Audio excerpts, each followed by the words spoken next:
Welcome everyone, this is AndresRestart, and today we are going to have a discussion about the idea of Nintendo perhaps being hypocritically overprotective. Now, what do I mean by this? What I mean is, Nintendo is known to be very protective of their characters, their brand, their IP, and series. But it would appear Nintendo was so protective that not only did it may be damaging to them long term, but if you look at it from an opposite perspective, well, it's kind of hypocritical. And so that's what we're going to be diving further into today. But before going forward, let me ask that if you do enjoy my videos, to please subscribe and hit the notification bell. So I decided to talk about this topic today because we got some interesting news.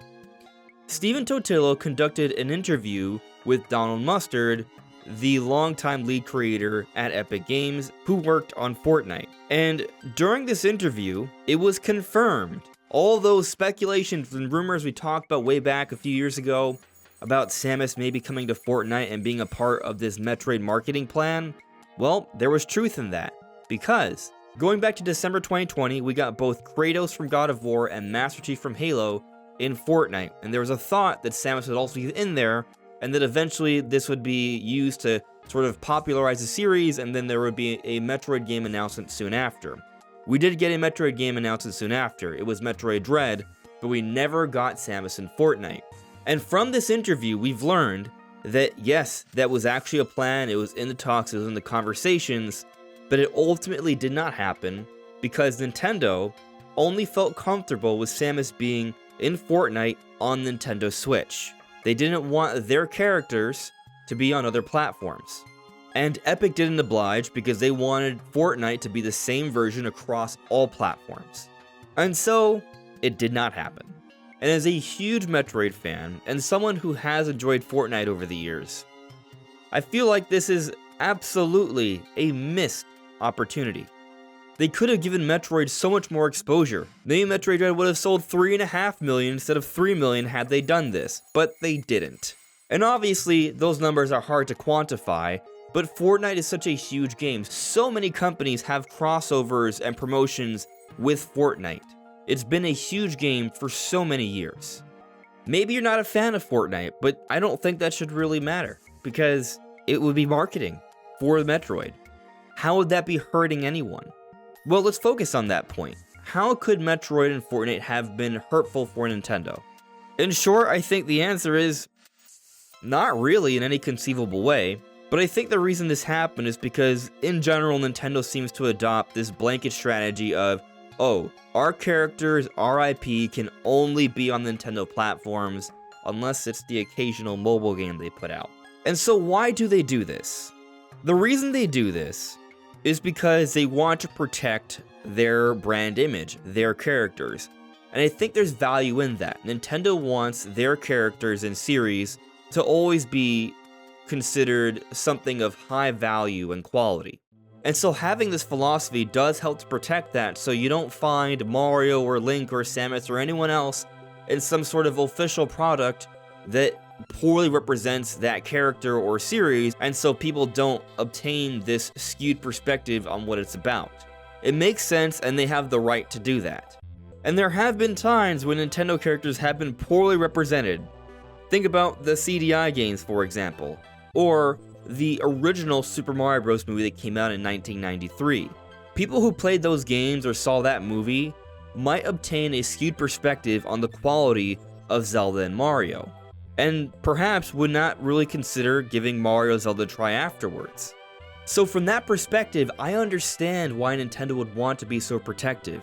You look at their current strategy, how they're branching out with the Universal Parks, with the movies, and obviously they've always been doing merchandising, but the idea is to get their characters out there, use their characters to get people excited in Nintendo, and so they can come back to their core gaming platform, the Switch or whatever's afterwards, and thus expanding their business.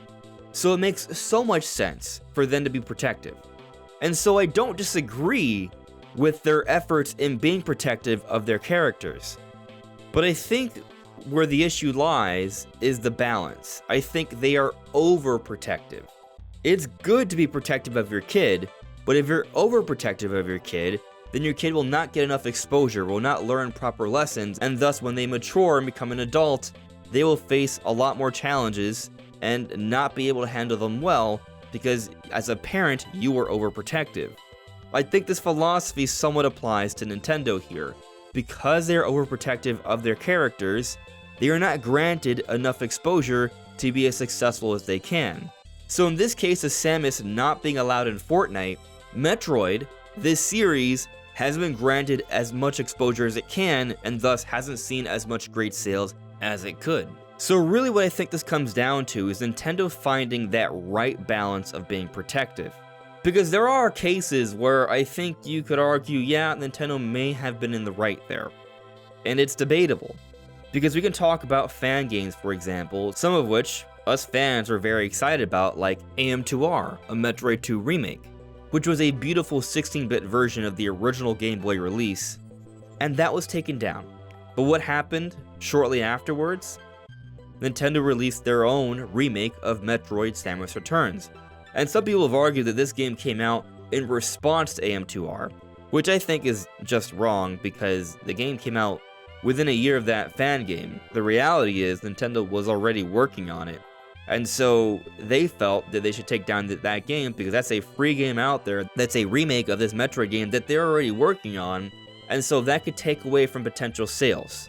As much as I love AM2R, I kind of understand where Nintendo is coming from here.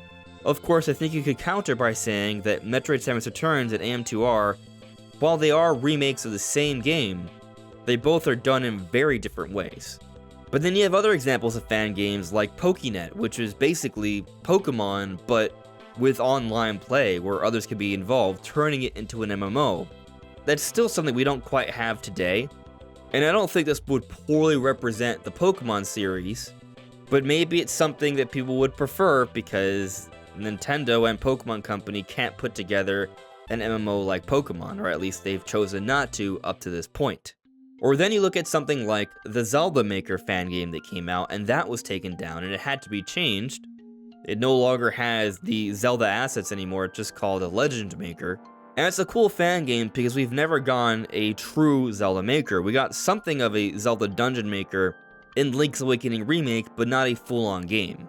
So with these fan games, I kind of feel it's a little debatable because I can see how they can take away from their actual series from a sales perspective, but also they're their own different things, but they were all taken down.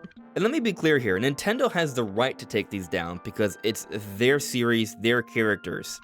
But just because you have the right to do so doesn't mean it's the most beneficial for you.